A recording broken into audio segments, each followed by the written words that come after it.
I've been basically through direct experience accepting more and more that whatever is unfolding right now in my reality is perfect as it is. And when it feels like it is not, I feel like then there is resistance within me that I can basically let go of by allowing it. My question, or I'd like to talk about with you, is how does surrendering go with following one's excitement? Because I feel like surrendering is also giving up, uh, the way you said it, the personality game, which also includes my preferences. It does not require you to give up your personality. It only encourages you to align your personality with your higher mind, to actually allow yourself and your personality to express and experience and move in the direction of the preferences that are representative of your true core frequency, your true core vibration. So we're talking about the kind of surrender that is defined as simply surrendering to the control that's already built into you, that is already representative of your core frequency, and allowing your personality to align with that, so that your personality is a true representation of the frequency that you actually are at your core. That is what surrendering means from our perspective. Does that help you? That helps. And can I ask further on that? Yes? Then I wonder, like, the personality, like my mind will have a preference. I feel like I cannot count upon, because it will like something a minute ago and then it will judge the same thing a minute after, where I feel like how how can I align ever if this mind always goes back and forth? All right. Well, again, it is about, in a sense, quieting the mind to some degree and knowing the difference within yourself in your discernment between the ideas and energies of excitement and anxiety, because that is, for the most part, why humans flip back and forth so quickly, is that they are expressing the idea of a desire, but it is coupled with the idea of a fear. And therefore, that can cause you to flip-flop back and forth very rapidly, because you are shifting back and forth between the energy of excitement and the energy of anxiety. So it requires honest self-investigation and evaluation as to what belief systems you might still be holding on to that would cause you to examine things with anxiety, instead of only allowing yourself to experience them through the idea of excitement. It's all right if you quickly observe neutrally the idea from another point of view, but you don't have to experience it emotionally if you are willing to just observe it neutrally and then choose to move forward within your excitement and your passion, as opposed to giving over to the negative and fear-based belief in your personality that would create and generate an emotional reaction as well. Does that make sense to you? That makes sense. Then I'd like to elaborate on that through like personal experience, so that I can maybe let go of whatever is holding me back. Because Yes. like I've had like the experience where I felt like, and I just want to expose my mind here, and be pure. I felt like the universe has sometimes been like, I felt like I've been bullied by the universe sometimes, because say that I wanted something and the universe would align a lot of stuff where it would be like almost like as if it gives me my favorite pie in front of me and is saying, here is your favorite pie. And when I get my fork, it says like, oh wait, like you cannot taste it. And then, or I get to a party and they say, hey, we confuse you with someone else, you're not like invited to this party actually. But and then now I feel like I'm almost that's where the anxiety kicks in. All right, but you're doing that to yourself. The universe isn't doing it to you. It's just reflecting what you're doing to yourself. Remember, you are your own reality. You are your own universe. So the idea is that the universe, existence, is unconditionally supportive. So if you're holding on to negative belief systems, the universe will say, all right, we will support you in your holding on to those negative and fear-based beliefs. It can't contradict you. It can only support what you say is true for you. So basically, you are bullying yourself. You are messing with yourself. Stop doing that. and you Yeah, will I not believe get that. those reflections. I believe that. And then it's like, how do I stop that, since I feel like I don't know how I uh All right, believe. I can explain. Remember, this is most important. You do not hold on to anything you don't believe serves you. So you have to Okay. investigate yourself deeply by asking yourself with all honesty, what might I be getting out of holding on to a fear based or negative belief?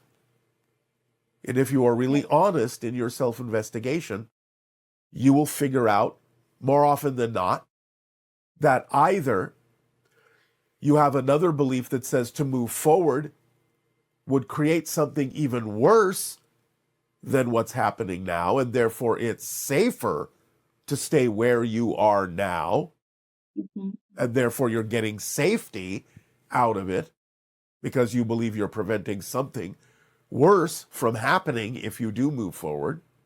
That's usually what happens in the motivational mechanism of most people on your planet.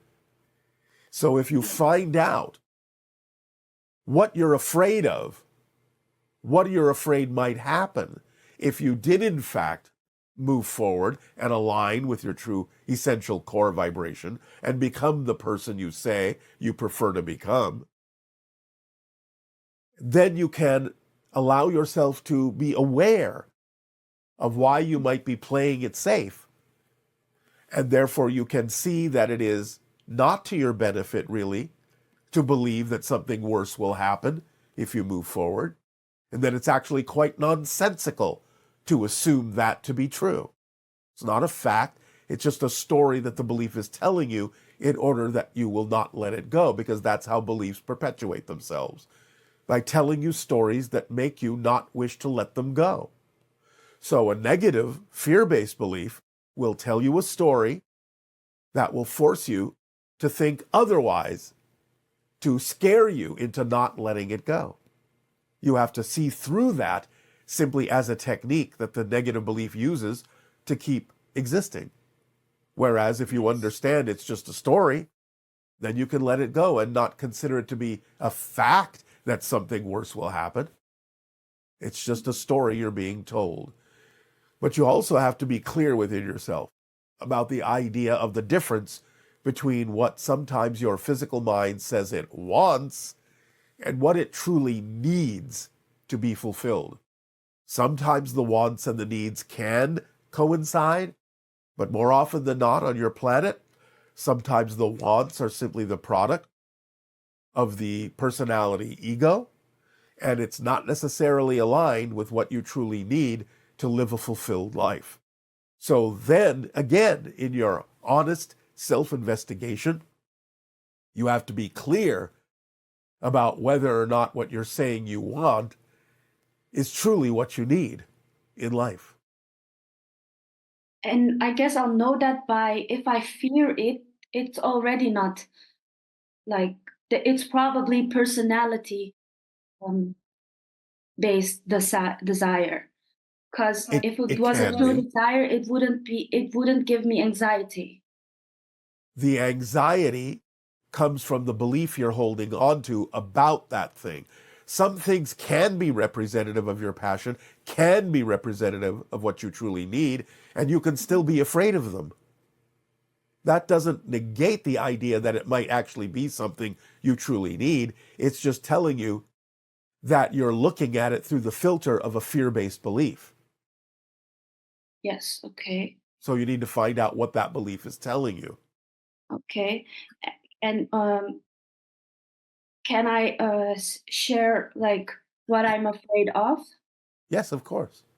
So it comes down to that insecurities. Basically, I'm kind of finding it hard to trust that source. Like I'm afraid of source, I guess, because it feels so like huge, and maybe the stories I've been hearing about all that is like life is a gift, and am I being like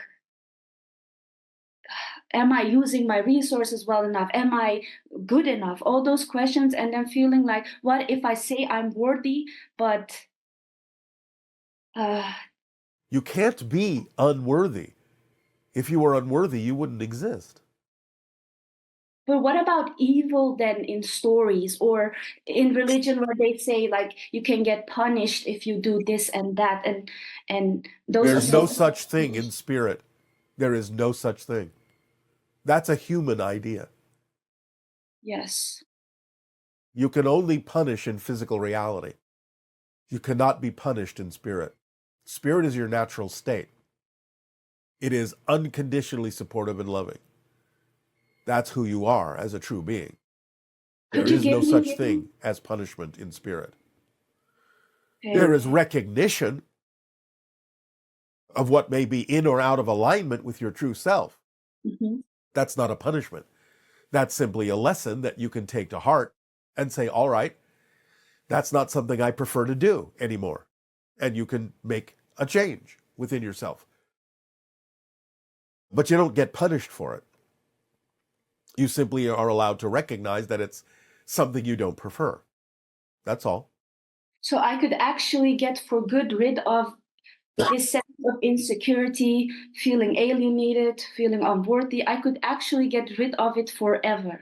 You could let it go, yes, because you have to realize you don't need it to grow unless you believe you do. You can learn lessons in all sorts of other ways without punishing yourself to do so. You don't deserve that unless you believe you do. Could you give me maybe specifically for me an exercise or something that I could experience that unconditional love through direct experience? You have attracted yourself to this conversation with us that is assuring you that you deserve unconditional love. What other signs do you need? Oh, thank you. That is true. So, will that help you? That will help me. Give yourself the unconditional love that is there for you, because that is what existence is. That is the frequency of existence itself. So if you exist, you are supported by unconditional love. It can't be otherwise. You have the proof of this by the fact that it actually supports you unconditionally, meaning that if you believe in something negative, you are supported in that. If you believe in something positive, there's no difference to the universe, no difference to existence. You are supported in that. Yes. Being supported, even in the negative things, should prove to you that its support is unconditional. It's not judging you. It's saying, all right, you want to believe in this negative thing? You want to have this negative experience? Go right ahead. I support you. That's what unconditional means. Doesn't mean it judges you for doing it. It means it lets you have the experience. It supports you in the experience you have decided is necessary for yourself. How much more unconditional could existence be than being so invisible it doesn't even intervene in your ability to punish yourself? Because Yeah. it knows you are actually an eternal spirit. It knows that you can't really die or cease to exist. Therefore, you want to do these things to yourself? It'll let you because it actually loves you that much to let you be the one to decide what is real for you and true for you. It doesn't intervene. There's no such thing as God's will, except for the idea that its will is your will, because you are a unique representation, a unique facet, a unique extension of all that is, of Source. You are allowed your uniqueness, utterly, unconditionally. Therefore, what more proof do you need than that? Yeah, I feel like I shouldn't need more proof than that.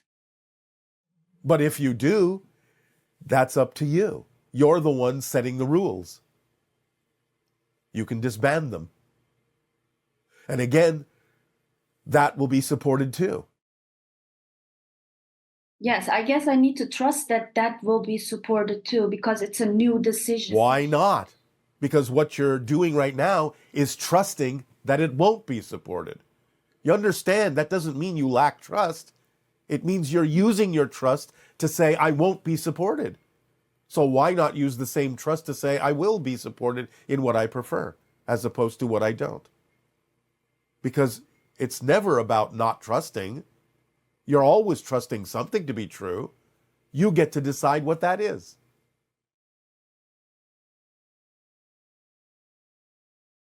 Okay, yes. It's up to you. Okay. Completely. The power is in your hands. The power is in your heart. The power is in your spirit. Thank you. If you would like to share something, then I have given you the most important thing I can give you right now. Mhm. Go and apply it in your life and see what happens. Yes, I will. Thank you.